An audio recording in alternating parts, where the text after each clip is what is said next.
La Iglesia Católica de Nicaragua vive un acecho por parte del gobierno de Daniel Ortega. ¿Cómo explicar las actitudes represivas del gobierno nicaragüense? ¿Cuál es la magnitud de los actos gubernamentales? ¿Qué demanda la Iglesia Católica? La Iglesia perseguida en Nicaragua, aquí, en Sacro y Profano. En Nicaragua, desde hace 5 años, el gobierno de Daniel Ortega ejerce acciones hostiles a la Iglesia Católica. En las últimas semanas, dichas acciones se han agudizado. Rolando Álvarez, obispo de Matagalpa, 5 sacerdotes y varios laicos permanecen cercados por la policía en el Palacio Episcopal, en una especie de arresto domiciliario. La madrugada de este viernes 19 de agosto, la policía allanó la sede episcopal y arrestó a Monseñor Rolando Álvarez. El gobierno de Ortega decretó recientemente el cierre de 7 radioemisoras católicas. También prohibió la procesión tradicional de la Virgen de Fátima en la Arquidiócesis de Managua. También en agosto, sorprendió la expulsión de Nicaragua de las religiosas misioneras de la caridad, fundadas por la Madre Teresa de Calcuta. El grupo de religiosas se exilió en Costa Rica. Por sus posicionamientos críticos, el obispo Silvio José Báez vive en el exilio en Florida desde abril de 2019. El gobierno de Ortega acusa a la Iglesia de conspiración, de ser un actor desestabilizador, promover odio hacia el gobierno y alentar un levantamiento. Por su parte, sectores de la Iglesia reivindican estar al lado del pueblo y sus demandas humanitarias contra un gobierno autoritario que lleva más de 15 años en el poder. Buenas noches, bienvenidos como cada miércoles a Sacro y Profano. En esta ocasión abordamos el drama que vive la Iglesia en Nicaragua. Nicaragua, un país centroamericano que hasta la Revolución Sandinista, 79, contaba con el 96% de católicos. En la actualidad, esta cifra ha descendido a el 46-49%. Por el contrario, cristianos evangélicos, protestantes, se han incrementado a más de un 35%. A pesar de esta caída, la Iglesia Católica en Nicaragua sigue teniendo un peso social muy importante. Por ello, el asedio gubernamental tiene un componente político significativo.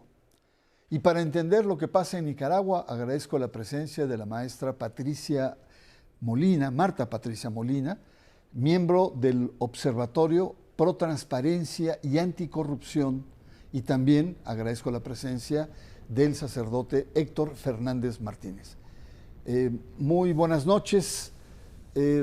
Maestra Marta, ¿qué pasa en Nicaragua? ¿Por qué esta magnitud, esta virulencia por parte del gobierno de Daniel Ortega? Buenas noches y gracias por la oportunidad que nos brindan a todos los nicaragüenses de poder expresarnos en esta plataforma. Para entender lo que está ocurriendo en mi país, Nicaragua, es importante que sepamos que en nuestro país no existe ni separación de poderes y es un país donde no se respeta la institucionalidad. Ya las instituciones públicas no existen.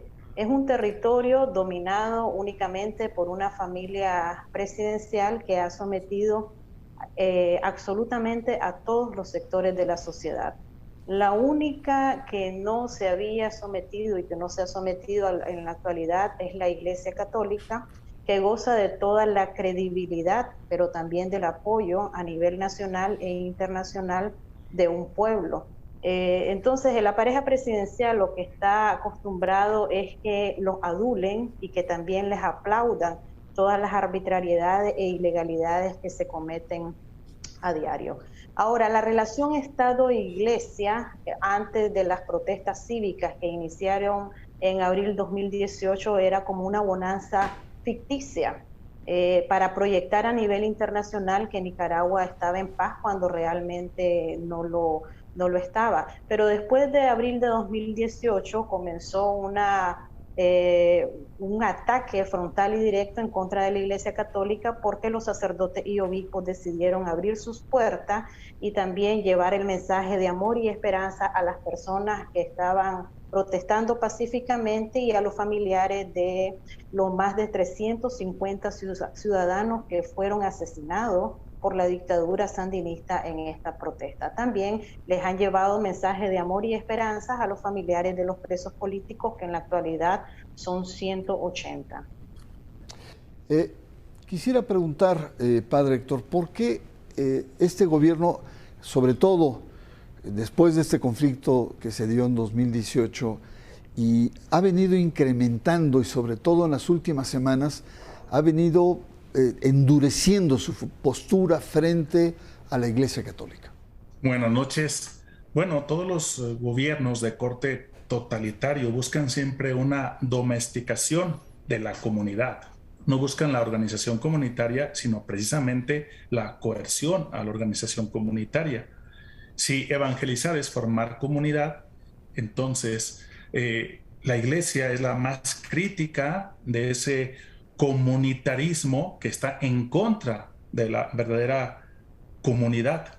Por lo tanto, es un régimen que no acepta la crítica, que no acepta el don de profecía presente en el cristianismo, que viene de la palabra de Dios, que no acepta más verdad que su interpretación de la realidad, y que además no estima la dignidad de las personas, porque precisamente son regímenes basados en el control, en el nepotismo. Sabemos que efectivamente, como dice la doctora, es una familia feudal que se ha adueñado del país, que lo maneja como un rancho, como una hacienda, y que es profundamente decepcionante este régimen, porque al menos en el sandinismo durante la década de los 80 y de los 90 se había puesto mucha esperanza en los sectores abiertos, en los sectores de la izquierda democrática, para que eso fuera como una luz para toda América Latina. Y la versión más despreciable, diría yo, de un estatismo, sobre todo en un país donde pues la gente no ha alcanzado los niveles de vida prometidos por esta ideología totalitaria. Muy bien, padre, muchas gracias. Vamos a un breve corte.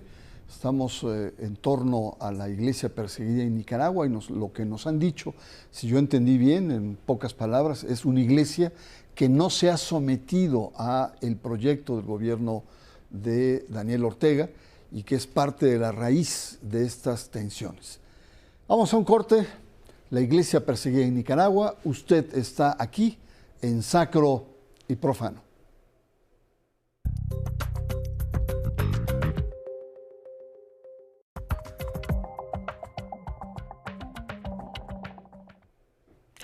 Regresamos a Sacro y Profano. Estamos tratando de comprender la magnitud, la hondura, la penetración que representa esta persecución a la iglesia en Nicaragua. Maestra Marta Patricia, usted ha hecho estudios a fondo sobre los diferentes actos represivos, ha hecho usted un análisis sobre una recopilación de estos eventos. Yo quiero preguntarle que nos cuente al auditorio cuál es la magnitud de estos hechos, es decir, de qué estamos hablando cuando decimos que el gobierno de Daniel Ortega está teniendo actos intimidatorios, y actos más que intimidatorios, contra la iglesia en Nicaragua. Bueno, todos los actos y ataques a la iglesia católica en Nicaragua ya fueron cometidos en la década de los 80, o sea que únicamente se viene a repetir en este periodo de la dictadura sandinista. He logrado hacer una recopilación que fue publicada en mayo pasado, en donde analicé cada uno de los ataques a la Iglesia Católica a partir de abril de 2018 hasta mayo de 2022, donde se contabilizaron 190 ataques a la Iglesia Católica, entre los que van mensajes de odio que fueron pintados en los muros, las agresiones y exilio, robos, profanaciones y obstáculos a las organizaciones sin fines de lucro. Un estudio también que voy a a hacer público en la segunda semana de septiembre posiblemente. Ya vamos a dar otra cifra que va más de 250 actos de hostilidades en contra de la Iglesia Católica. Y es importante decir que no solo robos y profanaciones, sino actos de terrorismo, como fue el que se cometió en contra de la imagen venerada de la sangre de Cristo, que tenía más de 300 años en el país de ser venerada y que fue calcinada por una bomba en un acto terrorista. Y también múltiples agresiones como la forma en que sacaron a Monseñor Silvio José Báez, un obispo de la Arquidiócesis de Managua. Y usted misma, Marta Patricia, usted nos está hablando desde Texas, y usted también ha recibido amenazas e intimidaciones para poder desarrollar su trabajo, ¿no es así? Sí, específicamente por eso fue que yo tuve que salir al exilio, porque en mi país yo no puedo emitir mi opinión. Esto lo que estoy haciendo en este momento es penado por las leyes de mi país y podría ser una más de los 180 presos políticos, y por eso he decidido estar en este periodo de mi vida en el exilio, en este momento en Estados Unidos, y observando desde lejos todo lo que está pasando, pero muy unida a mi país y también unida en la oración, que es lo principal. Muy bien. Padre Héctor Fernando, el gobierno de Daniel Ortega argumenta que la Iglesia está siendo sediciosa, que la Iglesia juega al complot, que la Iglesia está, digamos, incitando a una rebelión, incluso a un golpe de Estado. Y por lo tanto, frente a esta lectura, justifica los actos represivos frente a la Iglesia. ¿Usted qué piensa? ¿La Iglesia en Nicaragua está en una postura de rebeldía que puede llevar a un golpe de Estado? Pero definitivamente no hay un sustento para poder decir que la Iglesia está conspirando para la desestabilización. Como dije en el bloque anterior, es un régimen que se acostumbró a querer domesticar a la Iglesia. Hay una especie de acercamiento, de amor-odio entre el sandinismo y la Iglesia Católica. Amplios sectores de la Iglesia apoyaron la revolución sandinista. Yo mismo soy admirador de la misa campesina nicaragüense, que tiene una teología del Vaticano II preciosa. Y considero que no es así, que en el fondo no hay ningún sustento que pueda justificar la represión en un Estado democrático de derecho. ¿Cómo se puede ametrallar, por ejemplo, un templo en su exterior y en su interior como el de la Divina Misericordia, donde también en el 2018 los estudiantes manifestaron su inconformidad? O cómo se puede celebrar ese doble lenguaje de que la pareja presidencial celebra devotamente, católicamente, cada 7 de diciembre, la víspera de la Inmaculada Concepción, pero luego en la práctica quiere ejercer la total coerción sobre la opinión, sobre la disensión, que es obviamente uno de los logros de todo Estado democrático de justicia y derecho. No hay ningún sustento más que, diría José Mujica, que sí es ese gran señor de la democracia en América Latina, quien dice, son enfermos de poder. No hay otra explicación más que una adicción del poder que con los años provoca cada vez una peor versión de la familia Ortega. Indiscutiblemente, y las paradojas, ¿no? En este sentido, yo recuerdo a Fernando Cardenal, jesuita, apoyando con jóvenes, formando jóvenes para la revolución, de Escoto con toda la parte diplomática, Ernesto Cardenal, que se la juega, incluso es suspendido por el Vaticano y es regañado en el aeropuerto en 84. Es decir, uno a veces no entiende cómo esta revolución fue apoyada por sectores importantes de la Iglesia, y es evidente la ruptura que hay. Ahorita regreso con usted, padre, pero me gustaría preguntarle a Marta Patricia sobre qué tan cohesionada está la Iglesia Católica en Nicaragua. Es decir, preguntarle sobre si hay unión entre los obispos, los agentes de pastoral, las congregaciones. ¿Son conscientes, están unidas frente a estos ataques a la institución? Yo creo que sí, si miramos a la Iglesia Católica como un todo, que no solamente está conformado por los sacerdotes y obispos, sino por la comunidad que lo apoya, el pueblo católico. Entonces, si nos enfocamos en esta unión, sí existe.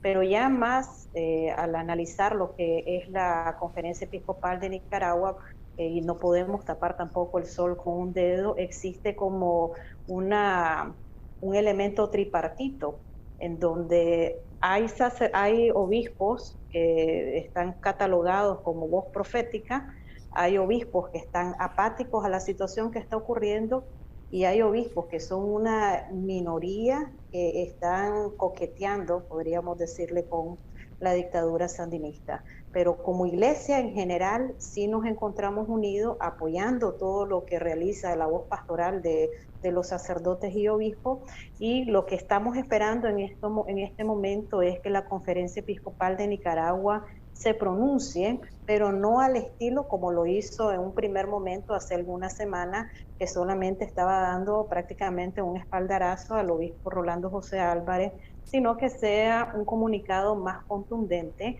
al estilo como se hizo en la década de los 80, la Conferencia Episcopal de esa época, en donde denunció al mundo entero cuáles eran las arbitrariedades que se estaban cometiendo en ese momento.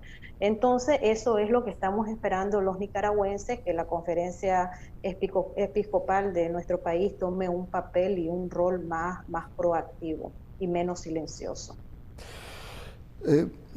Padre Héctor Fernando, regresamos al tema de Daniel Ortega y me parece que indebidamente lo interrumpí, pero la pregunta es, ¿los ataques son exclusivamente a la iglesia o focalizados en la iglesia, o los ataques están frente a todo aquel sector social que se opone o que no se pliega o tiene resistencias a el proyecto de Daniel Ortega? Qué bueno que hoy podemos ver una iglesia perseguida en Nicaragua, porque entonces quiere decir que están caminando con su pueblo. Y es importante señalar esto, que la represión no va contra la iglesia, va contra todo aquel sector disidente o aquellas comunidades que se quieran organizar para la participación democrática, para la organización pues comunitaria. De ninguna manera podemos decir que la iglesia sea la única que está siendo hoy perseguida. Las leyes que anularon a las organizaciones no gubernamentales, a las fundaciones, la misma expulsión de las 18 misioneras de la caridad no tiene justificación posible. La única justificación puede ser que porque ellas tienen contacto con el exterior, pues pueden expresar la situación que se está viviendo respecto a los derechos humanos en Nicaragua. Los estatismos y los totalitarismos estilo Daniel Ortega obviamente van a barrer todo aquello que signifique una oposición no al proyecto sandinista, porque yo no me atrevo ni siquiera a llamar sandinista a Daniel Ortega. Él es un traidor de las ideas de Sandino más preclaras, más en favor de los pobres, ¿no? Hoy se dice que Nicaragua es el segundo país con más rezago en América Latina. No creo que esto sea una buena carta de presentación para el régimen, y la Iglesia Católica tiene las posibilidades de hacerlo presente al resto del mundo por ser, digamos, una institución globalizada desde siempre. De ninguna manera es solo la Iglesia. Qué bueno que también es la Iglesia, porque eso habla de que se está con el pueblo, con la comunidad, con el deseo de la participación comunitaria y democrática. Muy bien, padre, muchas gracias. Vamos a una pausa. La Iglesia perseguida en Nicaragua es nuestro tema aquí en Sacro y Profano.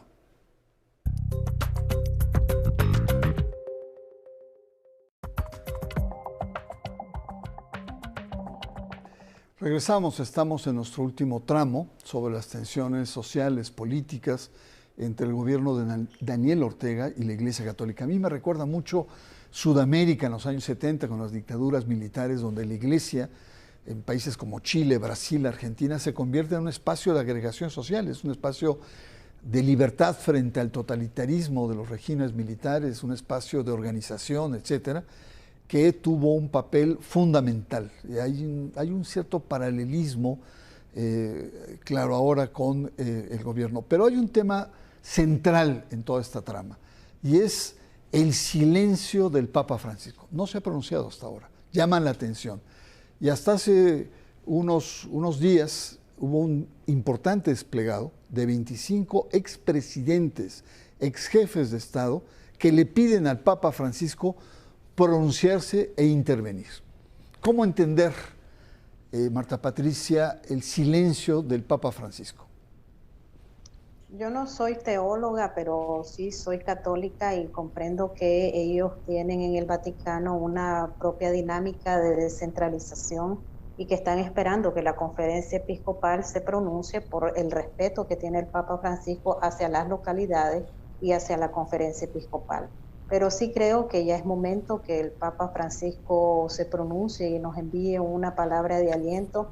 Y yo me pongo a pensar únicamente como cuando a nosotros nos agreden y buscamos a nuestra mamá y a nuestro papá para que por lo menos nos abracen y nos den una palabra de aliento. Y creo que es lo que estamos esperando en este momento de su santidad, pero también seguimos en oración, orando también por él para que todas sus intenciones y rezos que tiene hacia Nicaragua pues sean exitosas para nuestro país.